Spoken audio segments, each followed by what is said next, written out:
Como foi possível que o ex-presidente dos Estados Unidos, Bill Clinton, um dos homens mais vigiados do ponto de vista médico, tenha sofrido um ataque cardíaco? Paradoxalmente, os seus valores analíticos estavam perfeitamente controlados. Sejam bem-vindos. Eu sou o Dr. Luís Romariz, especialista em anti-envelhecimento, e venho falar-lhes sobre a sua saúde. O tema é como prevenir um ataque cardíaco. Na realidade, vou falar sobre os fatores de risco cardiovascular menos conhecidos, fatores esses que acredito estarem profundamente envolvidos na formação da placa de ateroma e na sua progressão para o infarto de miocárdio, e que, se os conseguirmos modificar, obteremos uma regressão dessa placa, parando a evolução da doença cardiovascular. Muitas pessoas com pouco mais de 35 anos já têm algum grau de doença cardiovascular, e o pior é que o desconhecem. Pão, batatas, massa, arroz e os doces, obviamente, convertem-se em açúcar. E este, quando em excesso, e obviamente atualmente é sempre em excesso, transforma-se em triglicerídeos, ou seja, gordura de má qualidade. A combinação de colesterol HDL diminuído, o chamado bom colesterol, mais colesterol LDL elevado, o chamado mau colesterol, mais um aumento dos triglicerídeos acontece quando a nossa alimentação é rica em açúcar e gordura de má qualidade, como são o caso das margarinas e dos cremes vegetais, bem como os óleos alimentares. Os refrigerantes e sumos estão entre os piores culpados por esta situação, pois são adoçados com xarope de frutose. Tudo isto piora o quadro quando associado ao tabagismo, à falta de exercício físico, ao stress crónico e à inflamação persistente. Vou explicar-lhe como se inicia a doença cardiovascular. As nossas artérias são formadas por milhões de células alinhadas, segundo juntas muito apertadas. O stress, a inflamação, os desequilíbrios hormonais e a hipertensão arterial conseguem estirar e provocar lesão interna em alguns pontos das artérias, permitindo que as perigosas partículas de colesterol LDL padrão B, ou seja, as partículas pequenas e densas, se infiltrem por essas juntas apertadas. Concomitantemente, a insuficiência em vitamina C, muito comum na maioria das pessoas, promove uma má formação do colagênio estrutural da parede das artérias, dando aso a que o colesterol LPA altamente adesivo adira a essas microfissuras arteriais. Este é o início da doença cardiovascular, pois despleta uma oxidação das gorduras que estimula uma resposta imunológica inflamatória. É como ter uma farpa num dedo que rapidamente fica rodeada por um inchaço avermelhado. Esta é a resposta imune normal, que tende a isolar e expulsar a farpa, o que tipicamente acontece ao fim de alguns dias. Há pessoas que não conseguem fazer.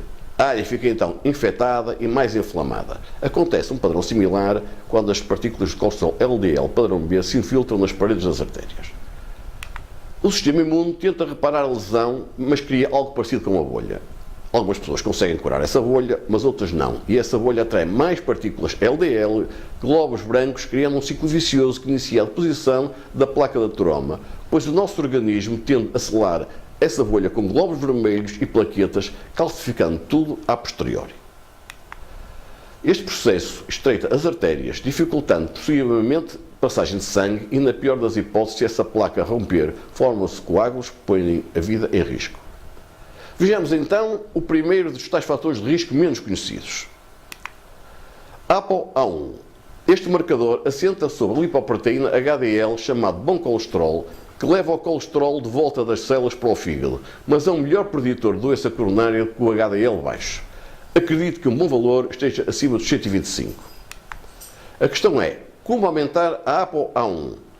A niacina ou vitamina B3 tem um impacto positivo, mas talvez seja sensato começar por uma dose baixa por causa da possibilidade de aparecer rubrização cutânea. Tome-a com o jantar. A groselha indiana é outra boa escolha. O chá preto também dá mais ajuda valiosa. E o exercício de resistência ou pesos, evidentemente que é importante, pois o aumento de massa muscular faz elevar a ApoA1.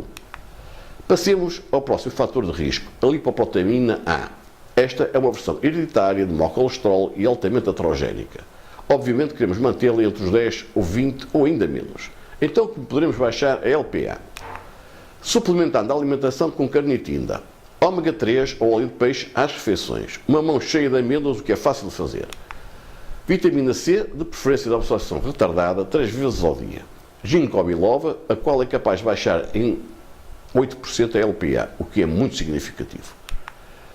Falemos então do terceiro fator de risco. Chama-se peroxonase 1 e é uma enzima que protege as gorduras e o colesterol da oxidação. Gorduras e colesterol oxidados colam-se às paredes das artérias e esta é a maneira que o corpo tem de impedir que elas fiquem pegajosas. Portanto, queremos aumentar a PON1. O extrato de romã aumentará a atividade da PON em cerca de 20%, que é fantástico, e o mesmo se passa com a quercetina. O resveratrol também previne a oxidação das gorduras. Como antioxidantes adicionais que possam ajudar nesta prevenção, podemos contar com o chá preto e com o extrato de grainha de uva. Mais um fator de risco, a fosfolipase A2. Importantíssima, especialmente em quem já tenha sofrido algum evento cardiovascular.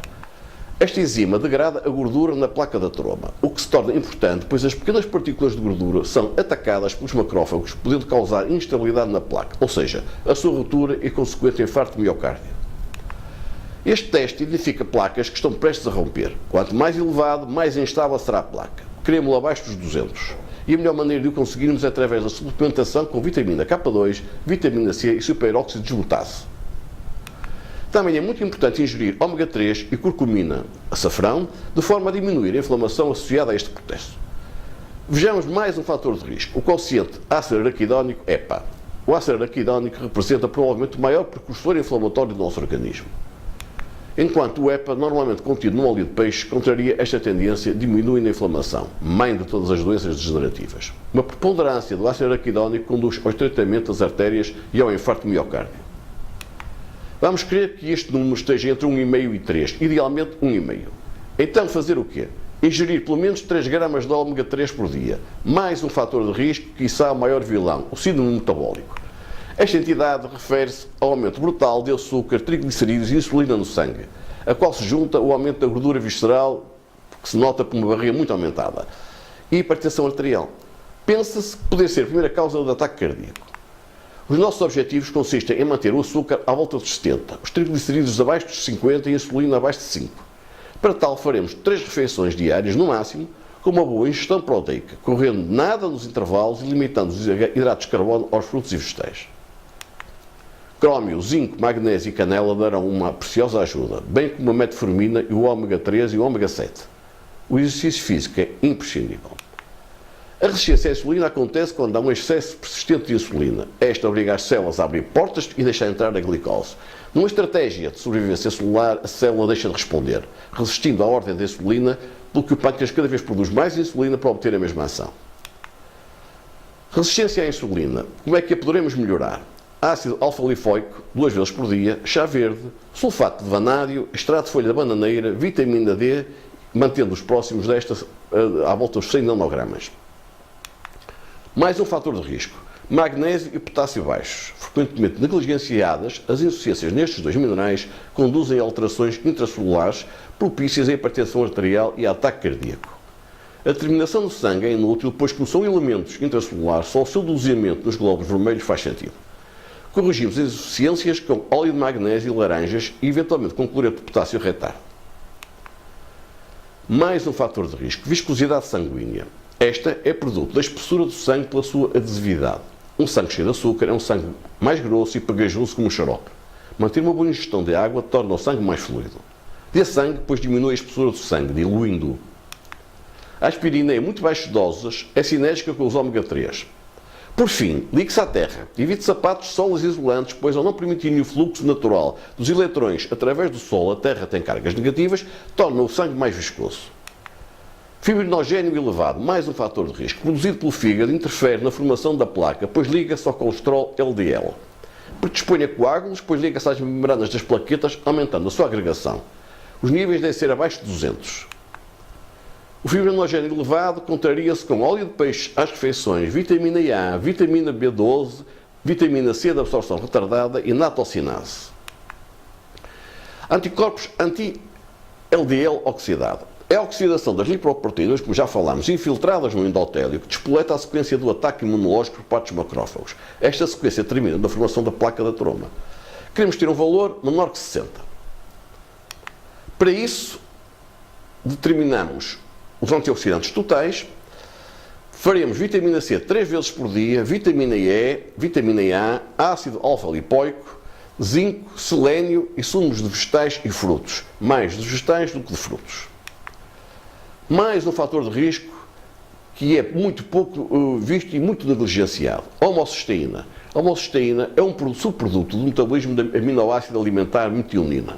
Para prevenir a sua acumulação tóxica, o nosso organismo usa as vitaminas B9, B1, B6 e B12 para converter a homocisteína noutras substâncias úteis. A homocisteína lesa o revestimento interno das artérias, que é o endotélio, causando disfunção endotelial.